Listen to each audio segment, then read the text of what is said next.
Assalamualaikum warahmatullahi wabarakatuh. Perkenalkan, nama saya Amanda Junika Abdul Nasution. NPM saya 23511090. Saya dari Manajemen 3B Sore, mata kuliah Studi Kelayakan Bisnis.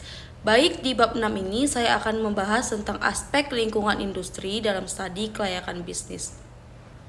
Lingkungan eksternal, dua komponen utama.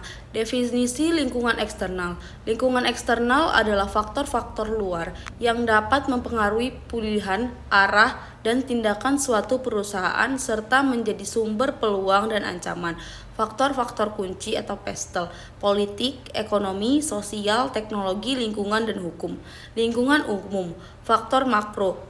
Kekuatan makro yang lebih luas, sulit direndahkan oleh perusahaan, dan berdampak pada seluruh industri, ekonomi, politik, dan teknologi.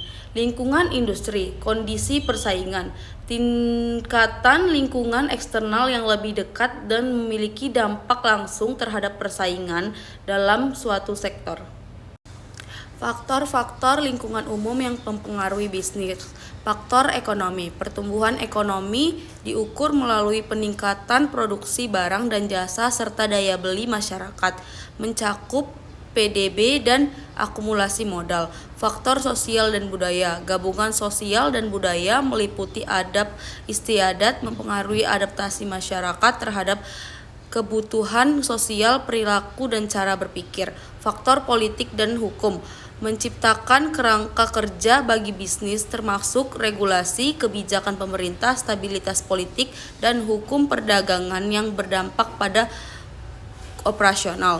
Faktor teknologi, perkembangan teknologi memicu inovasi, menciptakan peluang baru, dan memaksa bisnis untuk beradaptasi, meliputi otominasi dan digitalisasi.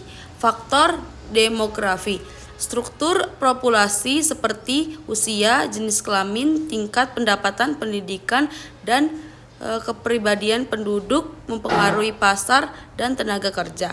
Adaptasi terhadap lingkungan eksternal penting untuk berkelanjutan bisnis. Analisis lingkungan industri. Porter 5 Words.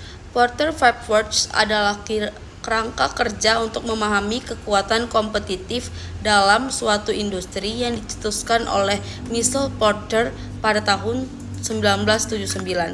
Nah, ada pun kerangkanya di atas ini.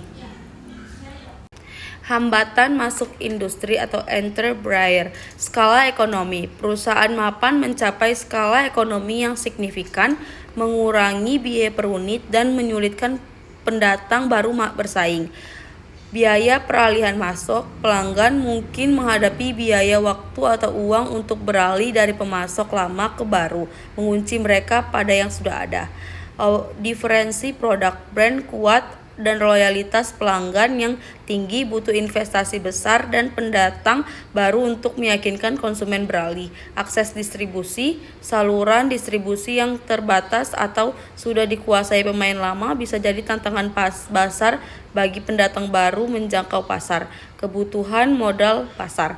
Beberapa industri memerlukan investasi awal yang sangat besar untuk fasilitas peralatan, R&D, dan pemasaran yang berat. Kebijakan pemerintah, regulasi, lisensi, kuota, standar keamanan pemerintah dapat membatasi atau menghalangi masuknya perusahaan baru ke pasar.